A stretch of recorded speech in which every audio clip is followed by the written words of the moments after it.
Section 2, you can't fake your frequency.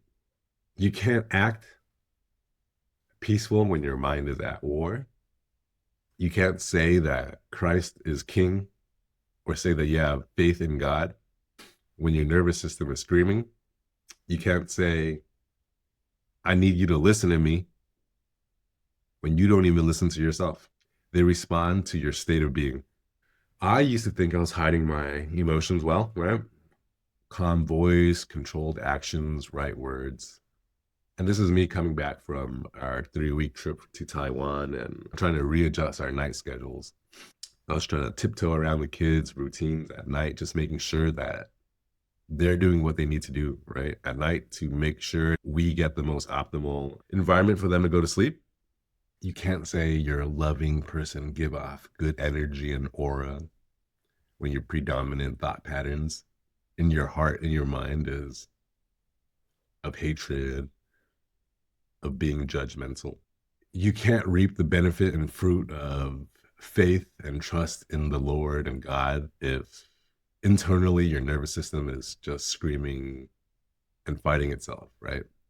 And because of that, kids don't respond to our behavior and what we say.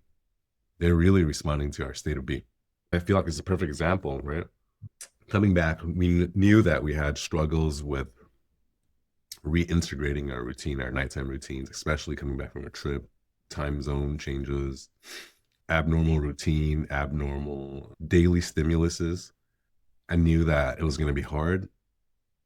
And already leading up to the trip, we were already struggling, in part due to a lack of discipline on our part, always giving in to our daughter crying. But coming back from the trip, I was putting it of high priority to finish sleep training all over again.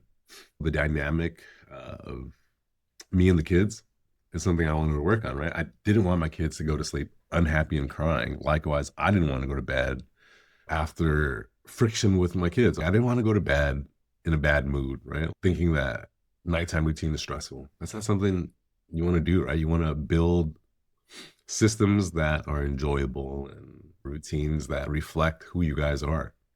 I wanted to make nighttime routine something enjoyable again, but I was anxious. I was anxious because it was going to be difficult. I didn't want to be that parent that was going to let their kids cry it out. But likewise, I didn't want it to be too soft either, where they become kids that are too clingy and need to co-sleep because they've been for their last 4 years now, right? Sleeping in their own bed. It'll be a totally different routine and really anxious about how that would play into the dynamic of my wife and I because of such uncharted territories, right? So I was very anxious. My wife shared the same feelings because we talked about it. And I was the one that took the lead in dealing with that nighttime routine for those few days initially.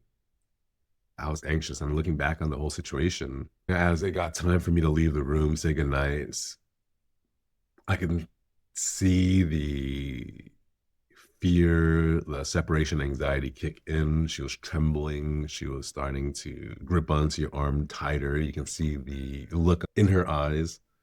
It was heartbreaking, but it was a reflection of my state, right? That was the exact state that I was in the whole time too. I acted calm. I set the right environment. I did everything physically correct.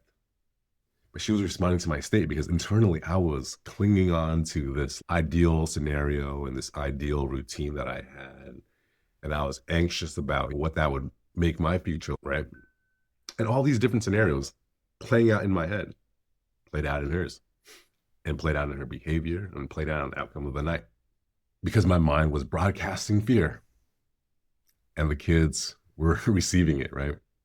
And that's when I started really shifting my foundational belief. That's when I sat there on that recliner next to them and really leaned into scripture as I gave them little countdown timers before I left the room. Those minutes of solitude where I dug into the first few Bible verses with more introspective and open heart.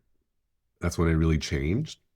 I was reminded more of my learnings of trading psychology and the mind and its powers and how amazing it is, not only for seeking out an objective and accomplishing it psycho-cybernetics. The mind is a beautiful thing, and faith multiplies that. And that was the misalignment that I had. But the alignment was the shift, changing my foundational belief and making sure that I'm operating within those ideals at all times. When I'm picky about it, when I want to, when it benefits me, but at all times when things are difficult, when I need faith, right? And that's the shift.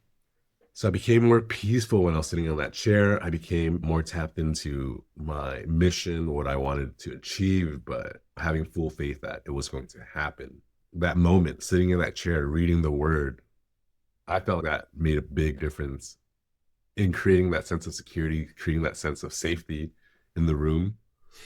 I can't quite explain it in words, but it was different. Home felt different at that time. We were looked over and blessed. And that was the internal shift. That was moving from ego to humility, from anxiety to trust. And my kids felt it. We are a month and some change removed from the trip, and they are back on a fantastic schedule. It happened, right? Faith, full faith. And here we are.